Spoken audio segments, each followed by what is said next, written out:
You got a great challenge ahead of you. Today may be the hardest one, okay? You may stumble, you may fall, but you will always get up. And keep on going. Push forward. During these challenges, you will discover who you really are. And you will be pushed to make a choice to give up or to move on. Which one will you choose? How many of you are going to succeed today? Failure is not when you don't succeed, but when you decide that you don't get up. Today, failure is not an option. Who am I? I am Spartan! We are honored by your courage and commitment to excellence. But know this, today, your mind, body, and spirit will be put to the ultimate test. Who am I? I am Spartan! Look at you fellow Spartans, to your left, to your right. You will draw strength from them, as they will draw strength from you. You will not let them fail. Who am I? I am Spartan! For today is the day you will rise to glory. Not tomorrow, not next week. Right here, right now in Quebec. Who am I? I am Spartan! Spartans, what is your profession? Get ready to start in 3, 2, 1. Let's go! If you think that looks fun or easy, think again.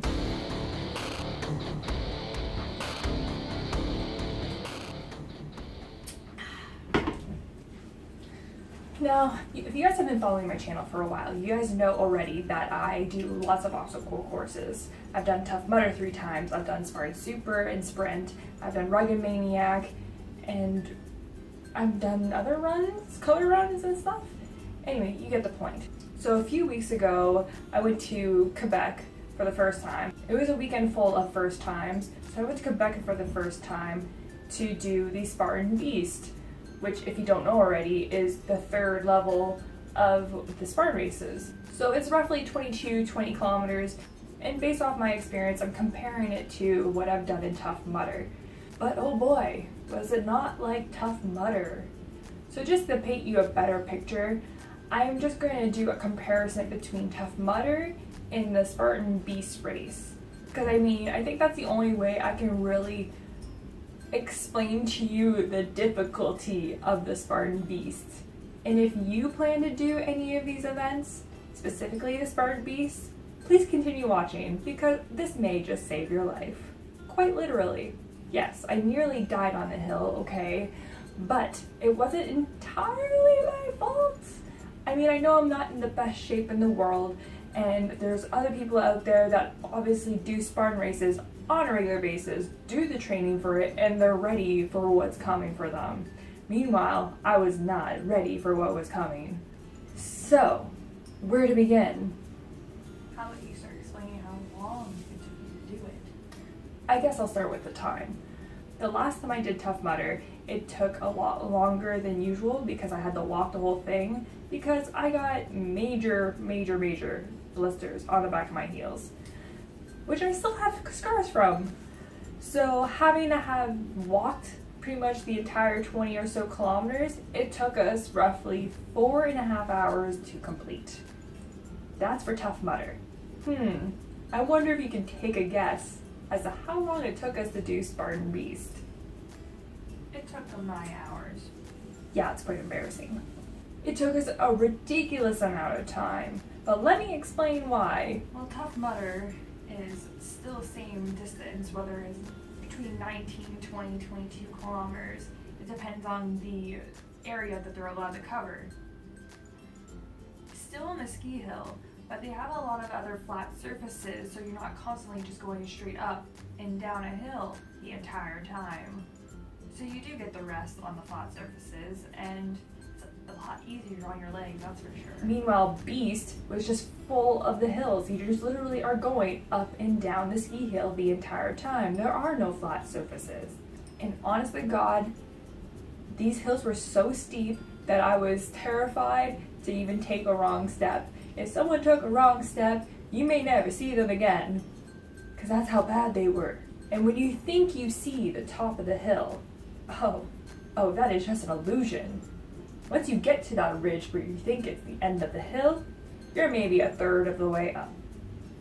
But this is supposed to be a challenge. It's supposed to be difficult. Yes, I understand it needs to be a challenge, but to a certain extent, there is a lot of people's health at risk of doing these events, so the people that prepare them should be ready to provide things for these people. I mean, we spend roughly the same amount of money as we do Tough Mudder, so I don't know why they can't provide certain things to help the participants go the extra mile by helping them survive. Let me explain like what I'm talking about in terms of providing for the participants. So I think one of the simplest things they could have provided was, porta potties.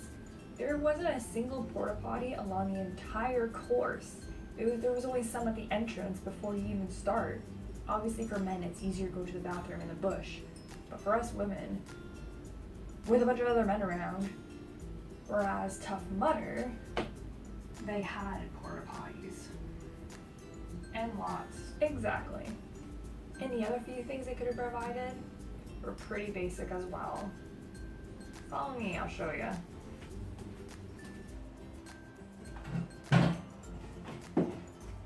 So as I said, I was dying in this course. I mean, Luke was sincerely concerned about me because I was not sweating anymore, my palate was going dry, and I was just starving.